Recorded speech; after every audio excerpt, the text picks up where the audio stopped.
What I want to do in this video is introduce you to the idea of a budget line. And actually probably isn't a new idea.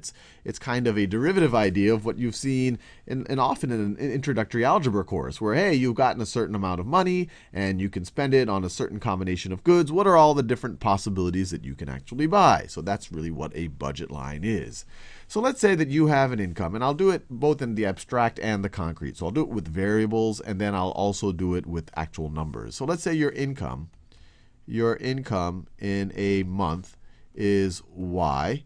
And let's say that you spend all of your money. So your income is equal to your expenditures. So we're assuming in our little model here that you're not going to be saving any money. And to show how overly simplified we can make a model, we are going to only assume that you can spend on two different goods. And that's so that we can actually plot all of the combinations on a two-dimensional surface like the screen over here. Obviously, most people buy many more, or they at least are choosing between many, many more than two goods. But let's say you can choose between two goods and let's just take goods that we've been using in recent videos. The two goods that you buy are either chocolate or fruit. You can buy chocolate by the bar or fruit by the pound. So what are going to be your expenditures, assuming you spend it all on chocolate and fruit?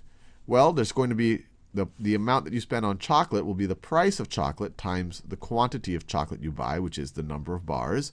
And then the amount you spend on fruit will be the price of fruit per pound times the quantity of fruit.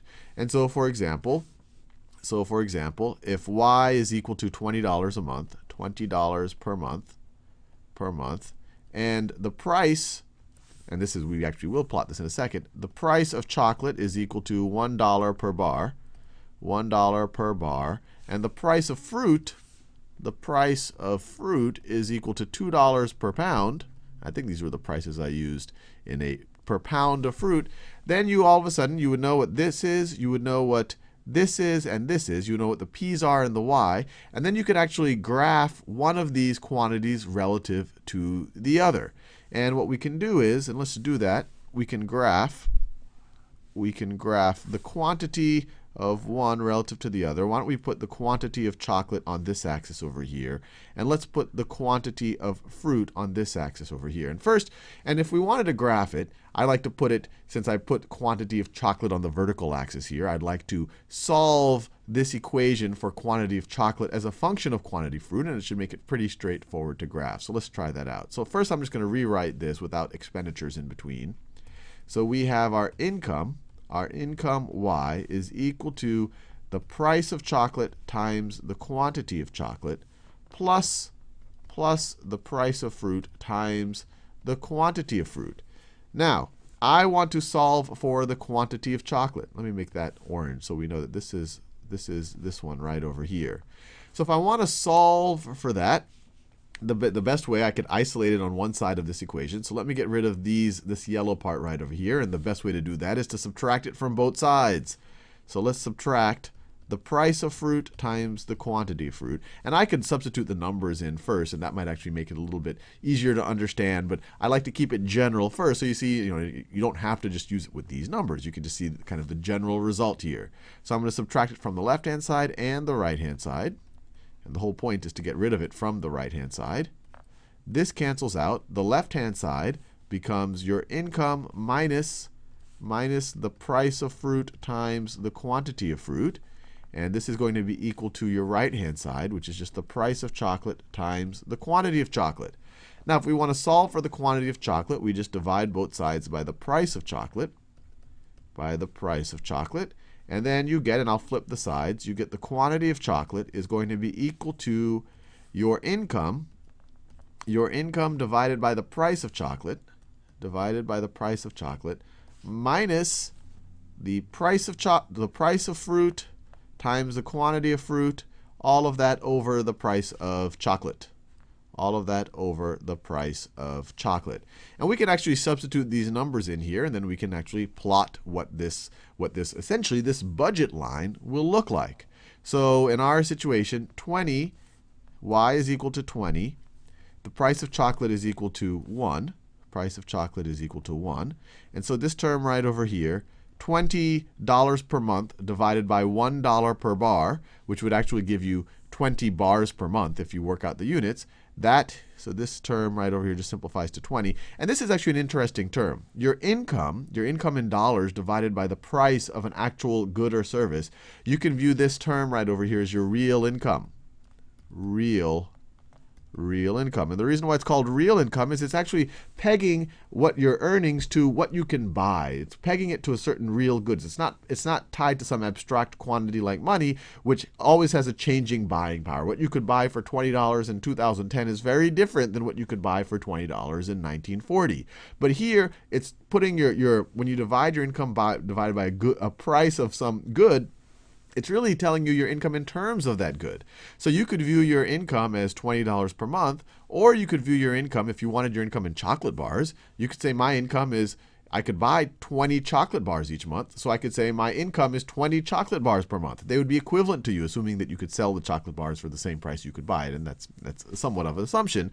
But you could say I have the equivalent income of 20 bars a month. You could have also done it in fruit. I have the equivalent income of 20 divided by 2, 10 pounds of fruit a month. It's tying your income to real things, not the abstract quantity like money. But anyway, so this is going to be equal to, so let me write it over here. My quantity of chocolate is going to be equal to this term right over here is 20. 20, and if you wanted to do the units, it would be 20 bars per month, and you could do a little bit of dimensional analysis to come up with that. You could treat the units just like numbers and see how they cancel out. 20 bars per month, and then minus the price of fruit divided by the price of chocolate. $2 per pound of fruit, so it's going to be, so the price of fruit is going to be $2, and I actually want to look at the units because that's interesting. So it's going to be let me write it here. So the price of fruit is equal to $2 per pound. Let me write it this way. $2 per pound of fruit. I'll show you how the units cancel out. And then we're dividing that by the price of chocolate. Dividing it by the price of chocolate, which is equal to $1 per bar of chocolate. Now, obviously, the math is fairly straightforward. We just get 2, but the units are a little bit interesting. You have $1 in the numerator of the numerator and $1 in the numerator of the denominator. Those will cancel out. You could actually view this as this is going to be the same thing, just to look at the units. So this is the same thing as the numerator times the inverse of, or the reciprocal of the denominator right over here. So you could say $2 per pound times the reciprocal of 1 is just 1, times 1 bar per dollar. And then the dollars cancel out, and you are left with 2 bars per pound of fruit. So what we've actually done over here, this term right over here, it gives us bars of chocolate per pound of fruit. And it simplifies to 2 bars of chocolate per pound of fruit. It's actually giving you the opportunity cost of a pound of fruit. It's saying, hey, you could buy a pound of fruit, but you'd be giving up 2 bars of chocolate, because the price, you could get 2 bars of chocolate for every pound of fruit. So you can view this as the relative price. So this right over here is the relative price. This is the relative price of fruit in this example. It's telling you the opportunity cost. It's telling you how much fruit costs in terms of chocolate bars. But regardless, that number is fairly straightforward. It was just a 2. So minus 2 times the quantity of fruit. And this is fairly straightforward to plot. So if the quantity of fruit is 0, our quantity of chocolate is 20. So this is going to be 20 over here. So this is 20. This is going to be 10. This is 15. This is 5. So this is a point on our budget line right over there. And there's multiple ways that you could think about this. One way you could say is if you buy no chocolate, if the quantity of chocolate is 0, what is going to be the quantity of fruit? And then you could solve this, or you could just say, look, if I have $20 a month and I'm going to spend it all on fruit, I can buy 10 pounds of fruit. So let's say that this right over here is 10. So let's say this right over here is 10. This is 5. So this is also on our budget line. And every point in between is going to be on our budget line. Every point in between is going to be on our budget line. Another way you could have done this, and this comes straight out of kind of your typical Algebra 1 course, you could say, look, in this case, if you view this as the y-axis, you could say your y-intercept, or you say my chocolate quantity intercept is 20, and then my slope is -2. My slope is -2. For every extra pound of fruit I buy, I have to give up 2 pounds of chocolate. You could also view this as the opportunity cost of fruit.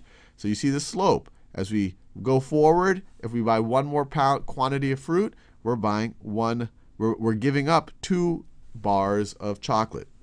Now, one statement I did just make, I said every point on this line is a possibility. And I can only say that if we assume that both of these goods are divisible goods, which means we can buy arbitrarily small amounts of it, that we could buy 1/10 of a bar of chocolate, or on average especially, or we could buy 1/100th of a pound of fruit. If they weren't divisible, if they were indivisible, then only the whole quantities would be the possibility points. But we'll just assume they're divisible. Especially, even if the store only sells indivisible bars of chocolate, if you buy 1 bar of chocolate every 4 months, on average, you're buying 0.25 bars of chocolate per month. So even in that way, on average, almost anything here is divisible.